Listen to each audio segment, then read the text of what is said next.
Subscribe to our YouTube channel and press the bell icon to never miss a video from Fever FM. दुनिया भर में Omicron के cases बढ़ते चले जा रहे हैं, भारत में भी बढ़ रहे हैं। अच्छा, एक सबसे अमेजिंग चीज मैंने क्या देखी कि आपने वो कहानी सुनी है ना, एक गांव में एक बड़ा भीषण अकाल पड़ता है। राजा को एक ज्योतिषी कहते हैं कि अगर गांव के सारे लोग, जो सबसे पुराना कुआं है गांव का, अगर उसमें एक बाल्टी दूध डालें तो ये अकाल जो है वो खत्म हो जाएगा, बारिश होने लगेगी। राजा ने ये फरमान सुना दिया कि सबको एक बाल्टी दूध फला तारीख को फला दिन पे इतने बजे जाकर डाल देनी है। गांव के सब लोग इस बारे में सोचने लगे, चिंतन विचार किया।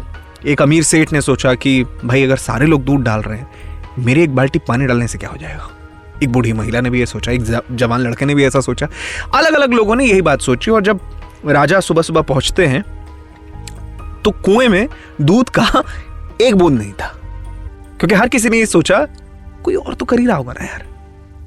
अब जरा इसको ऐसे समझने की कोशिश करते हैं कि भारत में इस वक्त हम लोग किस तरह से चल रहे हैं। हम उम्मीद कर रहे हैं कि बाकी जो कर रहा है सरकार के हिस्से जिम्मेदारी है, कोई और इंसान कर लेगा। यार मेरी क्या मतलब, मैंने ठेका ले रखा है क्या इस चीज का।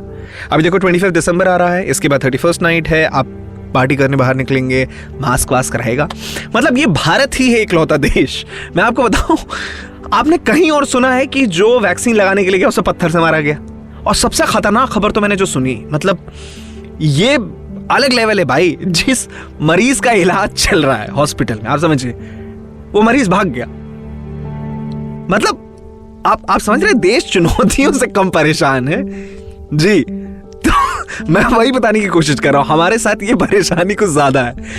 अब ओमिक्रॉन जब तक पूरी तरीके से अपना पांव नहीं पसार लेता, हम जागरूक नहीं हो सकते।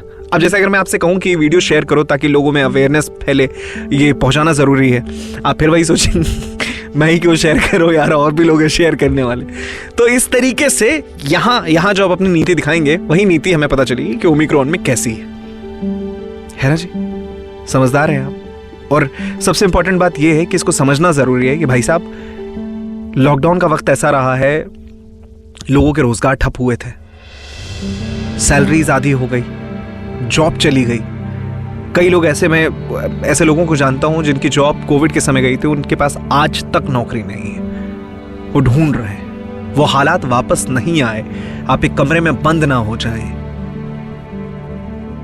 इसके लिए बहुत जरूरी है अवेयर होना, वरना फिर राजा साहब आकर जब कुआं देखेंगे तो सिर्फ और सिर्फ पानी भरा होगा उसमें। आई होप आप तक ये बात पहुंच गई है।